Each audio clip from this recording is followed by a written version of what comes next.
दोस्तों, कभी कभी ज़िंदगी में कुछ ऐसा हो जाता है जिसकी कभी कल्पना भी ना की गई हो। और जो कुछ अनजाना होता है उसकी याद तो हमेशा बनी रहती है। तो ऐसा ही कुछ नैना के साथ भी हुआ था। तो दोस्तों, आज जो मैं कहानी सुनाने जा रही हूँ वो नैना की ज़ुबानी है। आइए अब कहानी की तरफ चलते हैं। मेरा नाम नैना है और मैं एक ऑफिस में करीब 2 साल से जॉब कर रही हूँ। घर से सुबह 8:30 बजे ही निकल जाती हूँ। करीब 30-35 मिनट का टाइम लगता है घर से ऑफिस जाने तक का। अभी पिछले हफ्ते ही मेरे साथ कुछ ऐसा हुआ जो वाकई मानने लायक बात नहीं है। हमेशा की तरह ही मैं उस दिन ऑफिस पहुंच गई थी। उस दिन ऑफिस में एक एम्प्लॉय की फेयरवेल पार्टी थी। सभी लोग ऑफिस में थे और उस दिन देर भी हो गई क्योंकि पार्टी के कारण। हालांकि मैं 6 बजे से पहले ही घर पहुंच जाती थी, पर पार्टी होने की वजह से करीब शाम के 7:30 बज गए। अंधेरा तो हो ही गया था क्योंकि सर्दी का मौसम था। सड़कों पर लोग भी बेहद कम थे। अब सभी पार्टी अटेंड करने के बाद चले गए। मैं भी चल दी थी।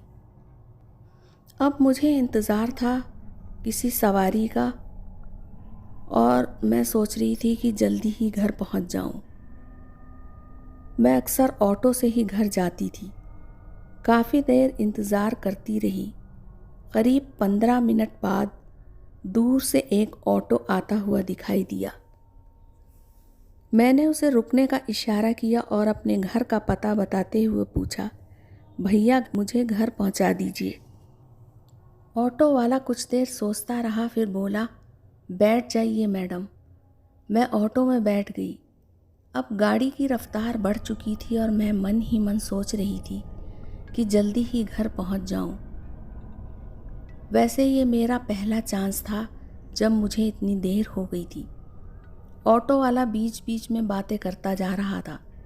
साथ ही कहता जा रहा था, मैडम इतनी रात को आना ठीक नहीं है, ख़ास कर लेडीज़ के लिए। कब क्या हो जाए किसी को क्या पता। और इस तरह वो कुछ बातें करता रहा। मैं यही सोच रही थी कि क्या ये ऑटो वाला मुझे डराने की कोशिश कर रहा है। खैर मैं चुप रही और ऑटो तेज़ रफ्तार से चलता रहा।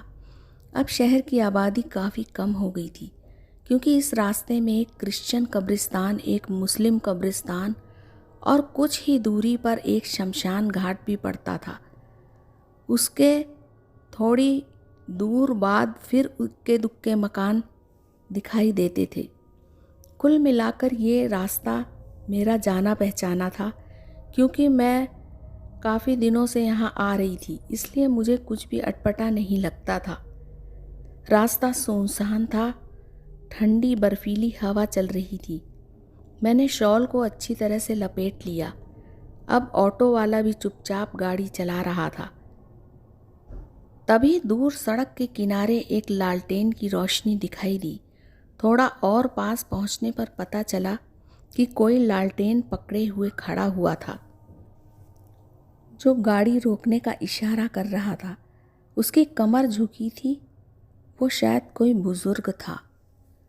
मुझे ऑटो वाले की आवाज़ सुनाई दी, मैडम सामने एक सवारी रुकने का इशारा कर रही है, अगर ऐतराज़ ना हो तो गाड़ी में उसे बैठा लूँ, वो शायद कोई बुजुर्ग है। मैंने कहा, भैया मैं गाड़ी कभी किसी के साथ शेयर नहीं करती। पर कुछ देर बाद ही मैं अचानक बोल पड़ी कि ठीक है बैठा लो। शायद उस आदमी के झुके हुए शरीर और कमज़ोर कदकाठी को देखकर मुझे कुछ रहम आ गया था। अब ऑटो रुकते ही वो आदमी अंदर बैठ गया। उसकी छोटी सी लालटेन उसके हाथ में ही थी। अब गाड़ी चल चुकी थी। तभी मुझे महसूस हुआ जैसे गाड़ी में एक अजीब सी गंध आने लगी थी। लग रहा था जैसे कुछ जल रहा हो। आखिर जब मुझसे सहन नहीं हुआ तब मैंने नाक और मुंह अच्छी तरह से ढक लिए। ऑटो से कुछ घरघराहट की भी आवाज़ आ रही थी। कुछ दूर चलने के बाद एक झटके से ऑटो रुक गया। अब ऑटो वाला गाड़ी देखने के लिए नीचे ये कहता हुआ उतर गया कि आप लोग गाड़ी में ही बैठे रहिए, मैं इसे ठीक करने की कोशिश करता हूँ। हम वैसे ही बैठे रहे। कुछ समय बाद मैंने देखा कि सामने बैठा हुआ शख्स बुरी तरह काँप रहा था। काँपने के साथ ही उसके दांत किटकिटाने की आवाज़ भी मुझे साफ सुनाई देने लगी। मुझे अब बड़ा अजीब सा महसूस होने लगा था, क्योंकि रात का सन्नाटा और सामने बैठा हुआ अजीब सा आदमी और उसके दांत किटकिटाने की आवाज़ एक बड़ा ही अजीब सा माहौल पैदा कर रही थी।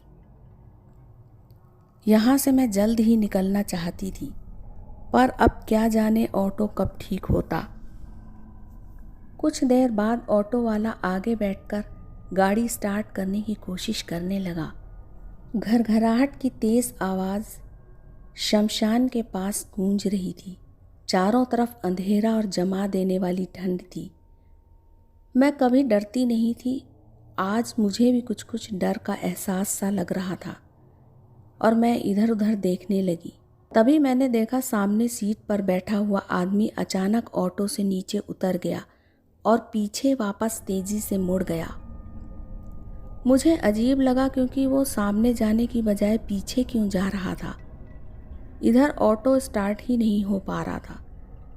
ऑटो वाला बोला, मैडम आपको कुछ देर नीचे उतरना पड़ेगा, क्योंकि गाड़ी स्टार्ट करने में मुश्किल आ रही है। मैं स्टार्ट करने की पूरी कोशिश करता हूँ, प्लीज़ आप नीचे उतर जाइए। मैं बेमन से गाड़ी से उतर गई और पीछे देखने लगी। मुझे अभी भी समझ में नहीं आ रहा था कि वो आदमी बिना कुछ कहे ही क्यों गाड़ी से उतर गया। मैं उसे धीरे जाते हुए देख रही थी।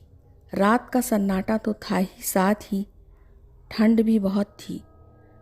तभी हवा का एक तेज़ झोंका आया और हवा के इस झोंके से उस आदमी ने पीछे मुड़कर देखा। मेरी नज़र जब उस पर पड़ी तो जैसे मेरा खून जम ही गया। अब मेरे सामने उस आदमी का चेहरा था और वो चेहरा कोई इंसानी चेहरा नहीं था, बल्कि किसी कंकाल की खोपड़ी थी। तेज़ हवा से उसका शॉल भी उड़ चुका था। अब सामने एक डरावना इंसानी ढांचा था जो रात के अंधेरे में बेहद डरावना लग रहा था। ऑटो की आवाज़ वैसे ही घरघरा रही थी। मैं एकदम डर के पीछे मुड़ के ऑटो की तरफ आने लगी। अब ऑटो स्टार्ट हो चुका था और देखते ही देखते मेरी आंखों के सामने वो चल दिया। डर की वजह से मैं ऑटो के पीछे भागने लगी। कुछ कदम भागने के बाद मैं उस गाड़ी के पास पहुंची। ड्राइवर की आवाज़ मेरे कानों में पड़ी, मैडम जल्दी बैठिए, और मैं बहुत तेज़ी से सीट पर बैठ गई। पीछे देखने की मेरी हिम्मत ही नहीं हो रही थी। बस दिल तेज़ी से धड़क रहा था। कुछ ही मिनटों में मेरा घर आ गया। मैंने पर्स से पैसे निकालकर ऑटो वाले को दे दिए। साथ ही मैंने उससे पूछा, भैया आपने भी कुछ देखा था? और गाड़ी में बैठने वाला वो आदमी कौन था और उसे अपने गाड़ी में आपने कैसे बैठा लिया?